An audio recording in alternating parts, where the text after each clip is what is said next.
Good morning. My name is Jill Booth. I live in Homer Township. I'm here again today to inquire about the status of Midland County's November 8th, 2022 general election ballots.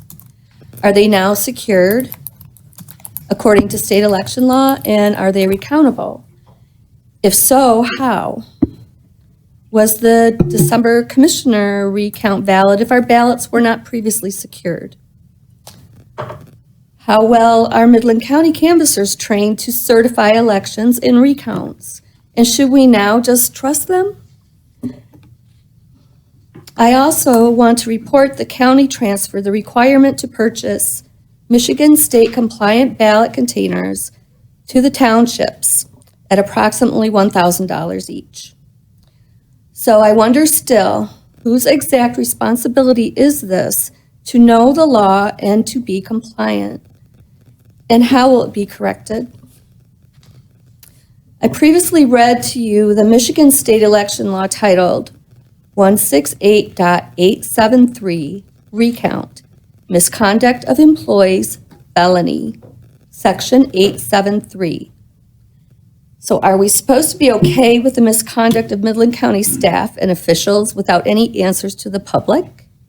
And where is the oversight?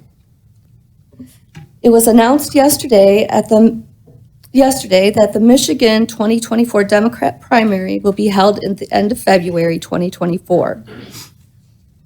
So are we prepared to wind up election efforts to have clean voter rolls, exact signature matches, verified, place secure drop boxes, hold 9 days of early voting, provide all related staffing? Or will Proposition 2 requirements be so massive an effort we have to engage in out-of-town third-party affiliates and get corporate funding like Zuckerbucks? Again, it's time for some oversight. If we have no recountable ballots from our 2022 general election, what faith do we have our elections that can be done with any integrity? These are the people's ballots and data, and you are facilitators and custodians. I think we need some immediate changes. And on another subject quickly, it's time to recognize the harms brought upon the people of this county by promoting the COVID-19 spike protein cocktail and businesses requiring COVID-19 injections for workers. I have a previously healthy friend I've known for 30 years, and now having serious heart issues. She asked me to look up her vaccine batches in CDC's VAERS system. And lo and behold, her first batch delivered by our county health department was ranked 10th overall highest cited batch for adverse events with over 4,500, including over 40 deaths. Who is tracking adverse events for our county?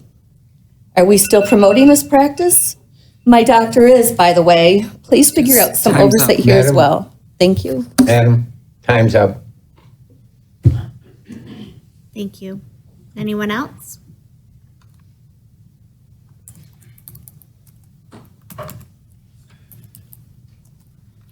Good morning. My name is Renita Bonadies from Homer Township. I have been attending meetings fairly regularly, and I noticed in the public comment section, I was at the organizational meeting that took place in January, and there was discussion about the rules that were going to be adopted at that meeting. What I did notice, though, is in December 2020's meeting, the public comment section said, "Chairperson shall call for public comments before approval of the consent agenda, limited to," and this is out of the rules that you had in place at that time and what you published. Consent agenda limited to any of the consent agenda, report, resolutions, or county business not on the regular agenda. Commissioners may not respond directly to public comments made during the first public comment period to address the board by indicating name and address for the record and stating the subject they wish to address the Board of Commissioners. Each speaker's comments shall be limited to 3 minutes. In each item of the parliamentarian will be the timekeeper. When I sat at the organizational meeting, there was discussion about public comments that was requested that we fill out a form and have our names and addresses on them. I noticed at the last meeting, those were present. They're not here this time. They're right here. But that's okay, because they were actually never put in the rules that you guys adopted. So it wasn't even approved. That was the only thing publicly discussed. But then I noticed at the next meeting I came to that there was a whole section that was revised on public comments.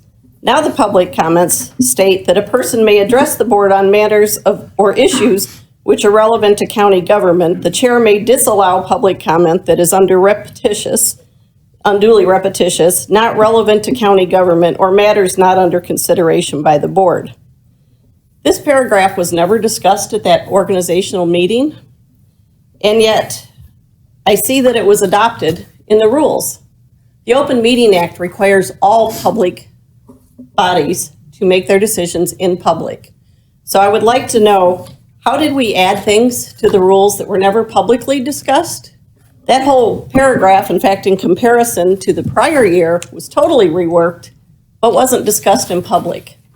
It's the responsibility of this public body to be doing all the business in public, so those rules should not have been adopted with significant changes without it being discussed in public. Thank you.